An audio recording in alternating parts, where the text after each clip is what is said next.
Nuss. The moment my father slammed the folder down on the table at my book launch party and said, "Sign it or we're done with you," I felt the room tilt. Around us, 200 people were holding champagne flutes, laughing, celebrating the release of the software engineering course I had spent 4 years building.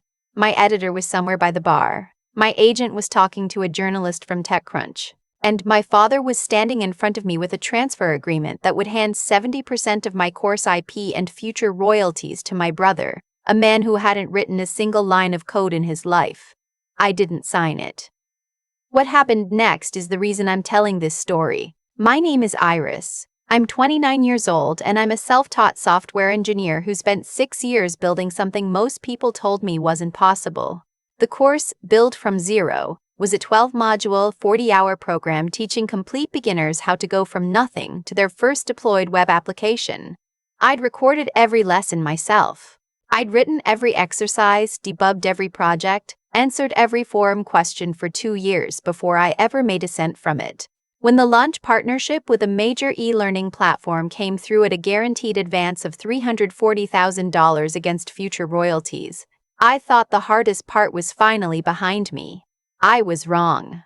Growing up, my family had a way of making everything about my brother. His name is Wesley, and he's 4 years older than me, and from the time he dropped out of his second college program at 23, every family conversation had quietly shifted into how do we fix Wesley. Not in a cruel way. My parents loved him. They just loved him in the way that bends everything around one person until the whole structure of a family tilts permanently in one direction. I had always been the one who figured things out on her own. When I taught myself to code at 19 using free resources online, my mother said, "That's nice, honey." When I landed my first contract job at 22, my father said, "Good.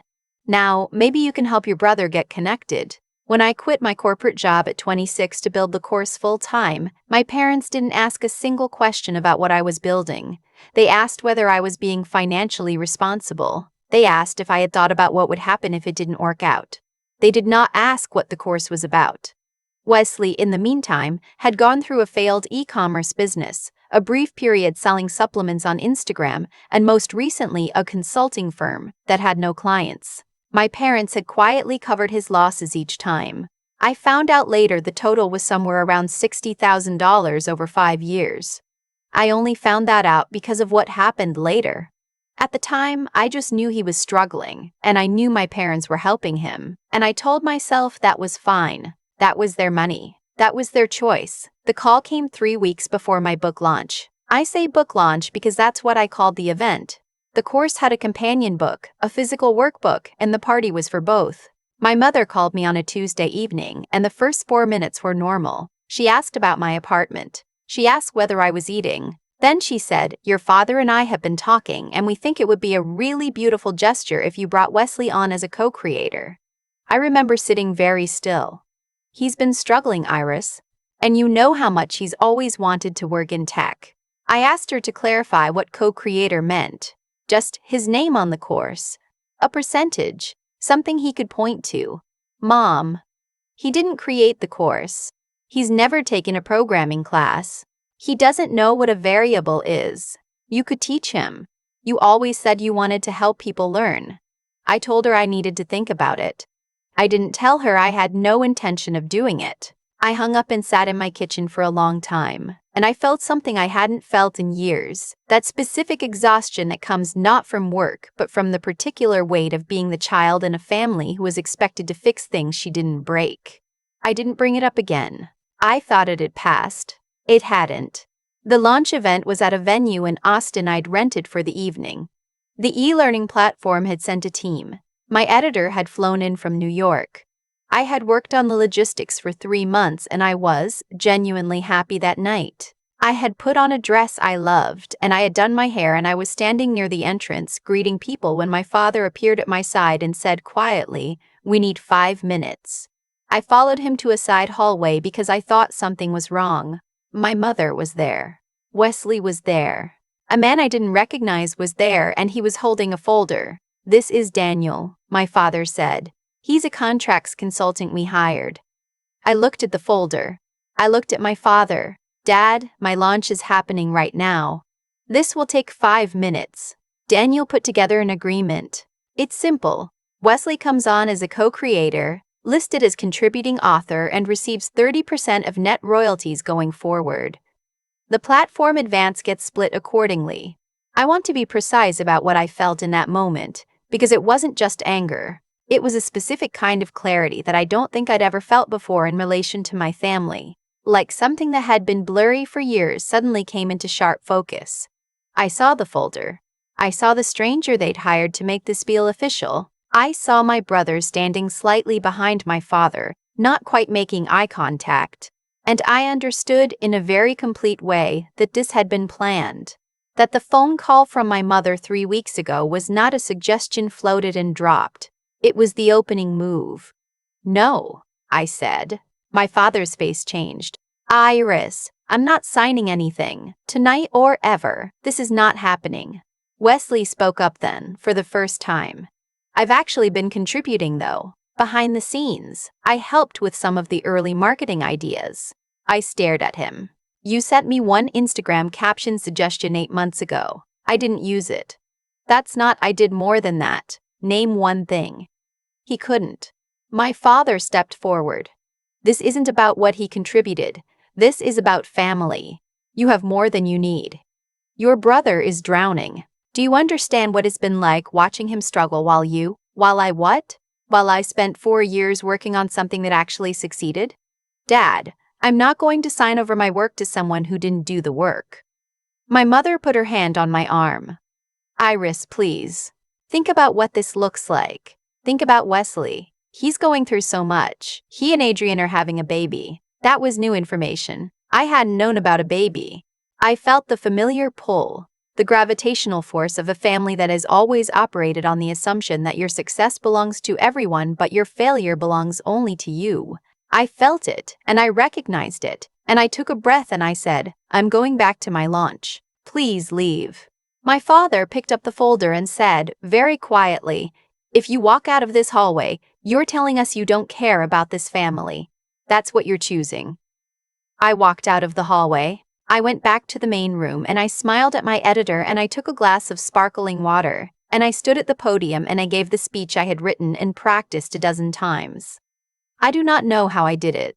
I think I was running on something that is not quite adrenaline, more like the focused calm that comes when you have already made the decision and there is nothing left to decide.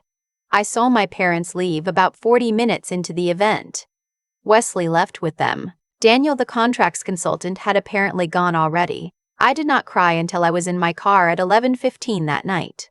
Then I cried for a long time. The next morning, I called my intellectual property attorney. Her name is Sandra, and she had helped me register the course copyright and negotiate the platform deal. And she is the kind of lawyer who speaks in full sentences and does not waste words. I told her everything. She listened without interrupting. Then she said, were there any documents signed? No. Did this Daniel person represent himself as having any legal authority over your IP? Not exactly. He had presented an agreement as though it were already in process. Okay, here's what we're going to do. What Sandra did first was send a formal cease and desist to my parents' home address, to Wesley's address, and to Daniel, whose full name, it turned out, was Daniel Farrow, and who was not a licensed attorney but a document preparation consultant, who operated out of a shared office space in Scottsdale. The letter stated clearly that any further attempts to claim rights to my intellectual property would result in legal action. What happened next I did not expect. 2 days after the letter was sent, my mother called me in tears. Not angry tears, scared tears. She said that when the letter arrived, my father had panicked, and in his panic he had told her something he apparently hadn't told her before, that Wesley had approached Daniel Farrow 6 weeks earlier, not my father, and that Wesley had been the one to put the plan together. My father had gone along with it. But the original scheme had been Wesley's. I sat with that for a long time. Sandra dug deeper at my request. What she found was more than I had anticipated. Wesley had, 3 months prior, contacted the e-learning platform directly. He had sent them an email from an address that used my name in a slightly different domain, Iris.builds software instead of Iris builds software, and he had represented himself as my business manager and asked whether the platform would be willing to negotiate a revised contract that included an EDIAC, additional named rights holder. The platform had not replied, apparently flagging it as unusual, but they had not alerted me either. That email constituted fraud. Impersonating someone in a business context for financial gain is a federal offense. Sandra contacted the FBI field office in Austin. I want to pause here because I know what some of you are thinking. Because I've heard it from friends, from people online once I eventually talked about this. Your own brother?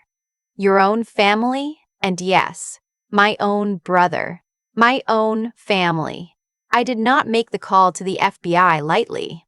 I spent 3 days thinking about it. I thought about Wesley's baby. I thought about the way my mother sounded on the phone. I thought about every Christmas and every birthday and every moment that had seemed normal and small at the time and now looked different in hindsight. I made the call because what Wesley did was not a misguided favor attempt. It was a coordinated scheme using my identity to defraud a company that had a contract with me. If I let it go, I would not only be failing to protect myself, I'd be allowing someone who had already proven he would impersonate me to continue having access to my professional reputation. The investigation took 11 weeks.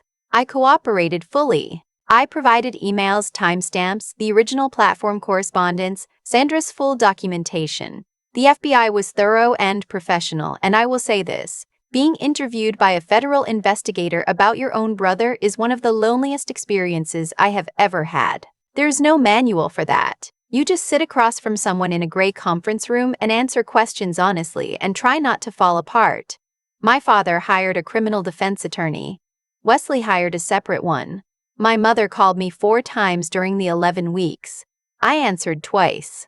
The first call she said she was sorry. The second call she asked me if I could put in a word to stop the investigation. And I told her gently but clearly that it was not in my power to do that, and that I would not have done it even if it were. During those 11 weeks, I kept working. I answered every student question in the course forum. I recorded 3 bonus modules I'd been putting off. The platform advance had been released in 2 installments and the first had already hit my account, $170,000, which I had budgeted carefully, earmarking a significant portion for taxes, a portion for reinvestment, and a portion I let myself save without a plan, just as a buffer, just as proof to myself that this was real. The royalties in the first 90 days after launch were already tracking towards something significant. The course had 17,000 enrolled students. The companion workbook had sold out its first print run of 5,000 copies in 6 weeks. Wesley was charged with wire fraud and identity theft. His attorney negotiated a plea agreement. He received 2 years of probation, a fine, and was required to complete 200 hours of community service. My father was not charged. He had not been the one to initiate the scheme, and his involvement, while real, was harder to prosecute. Sandra said this was common and that I should not interpret it as the system failing. I interpret it as the system working imperfectly the way systems do, and I have made my peace with that. What I have not yet fully made my peace with is my family. My mother came to Austin in the spring, 8 months after the launch. She came alone. We met at a coffee shop I liked near my apartment, and she sat across from me and she did not make excuses. She said she had failed me by always prioritizing Wesley's needs over my boundaries. She said she had known, on some level, that the plan was wrong but that she had convinced herself it was just a conversation, and that I would say no and it would be over.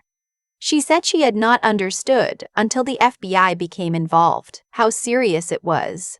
She said she was sorry. She did not ask me to forgive Wesley. She just asked if we could find a way back to each other. I told her I needed more time. She said that was fair. Wesley's baby was born in February, a girl. My mother sent me a photo. I looked at it for a long time. I don't have a clean resolution to offer you about my family. I know that's not always what people want to hear. The internet likes a story that ends with a door slammed shut, or one that ends with a tearful reunion. My story ends somewhere in the middle of those 2 things, in the uncomfortable and very real territory of trying to figure out what you owe people who hurt you and what you owe yourself. What I know for certain is this. I built something real. I built it alone, with my own time and my own mind and more sleepless nights than I can count. No one handed me the knowledge or the platform or the discipline it took to see it through. And when the people I loved most tried to take a piece of it, not because they had earned it, but because they thought love entitled them to it. I chose myself. I chose the work. I chose the 4 years and the forum posts and the student who emailed me to say she got her first developer job because of my course. I chose that over the version of my family that required me to be smaller than I was. Sandra called me last month with updated royalty projections. By the end of next year, if current enrollment trends hold, total royalties from the platform deal will likely exceed $1.2 million. I sat with that number for a long time too. Then I opened my laptop, read through the week's student questions, and got back to work. That's the whole story. That's all of it. And if you're sitting somewhere right now feeling the weight of a family that has mistaken your success for a resource they're entitled to share, I want you to know that it is possible to love people and still refuse to let them take what you built. It is possible to walk back into the room after they've tried to reduce you and give the speech anyway and mean every word of it. It is possible to choose yourself and not be destroyed by it. That's the part no one told me. I'm telling you now. I've thought a lot about cause and effect since everything with Wesley came out. Not in a cosmic sense. I don't think the universe was keeping score or that anyone was being punished for something they did in another life. I mean it in a much simpler, more human way. The choices people make tend to compound. The small ones and the large ones. The ones that seem like nothing and the ones that feel enormous. They build on each other until eventually the structure either holds or it doesn't. Wesley made a lot of small choices before he made the big one. He chose over and over again to look at what I had built and see something that was owed to him rather than something that had been earned. That's a quiet kind of dishonesty. Not the dramatic kind it's easy to recognize, but the slow kind that starts with a feeling of entitlement and ends, if left unchecked, somewhere you never thought you'd go. I don't think he woke up one morning and decided to become someone who would forge his sister's identity to steal her work. I think he got there one small justification at a time. And my parents. I've had to be honest with myself about their role too. They didn't file the fraudulent email, but they stood in that hallway with the contracts consultant they had hired at my book launch, and they asked me to give my brother something he hadn't earned. They had practiced that kind of thinking for years. Every time they covered Wesley's losses without asking him to change, every time they framed my success as an opportunity to fix his problems, they were building towards something. They didn't see it. I don't think they meant harm. But intention doesn't cancel consequence. That's the part that took me the longest to accept. The thing about building something real, and I mean really building it, from nothing, through the years when nobody cared and nobody was watching, is that it requires a kind of integrity that doesn't have an audience. Every module I recorded at midnight when I was exhausted, every forum question I answered when I had nothing left, every time I chose the work over the easier thing, nobody saw that. Nobody applauded. It was just me and the decision I made about what kind of person I was going to be. That's where character actually lives. Not in the big moments, in the small ones that nobody's watching. I think about Iris. About who I was before the launch, sitting in my apartment with my laptop and a half-cold cup of coffee. Genuinely unsure if any of this would ever amount to anything, and I feel something close to tenderness for that version of myself. She kept going anyway. That's the only thing that matters. Not talent, not connections, not luck. She kept going. What I want to say to anyone listening who recognizes something in this story, maybe not the specific details but the feeling of it, that particular weight of being the one in your family who figured things out and then being asked to hand the figuring over, is this: the discipline it takes to build something is the same discipline it takes to protect it. They're not separate qualities. They come from the same place, and you are allowed to protect what you built. That's not selfishness, that's just knowing the difference between love and exploitation, and refusing to pretend they're the same thing. I'm still working on forgiving my family. I'm still sitting with the photo of Wesley's daughter that my mother sent. I don't have a clean answer about how that ends. But I know who I am, and I know what I built, and that's enough to keep going.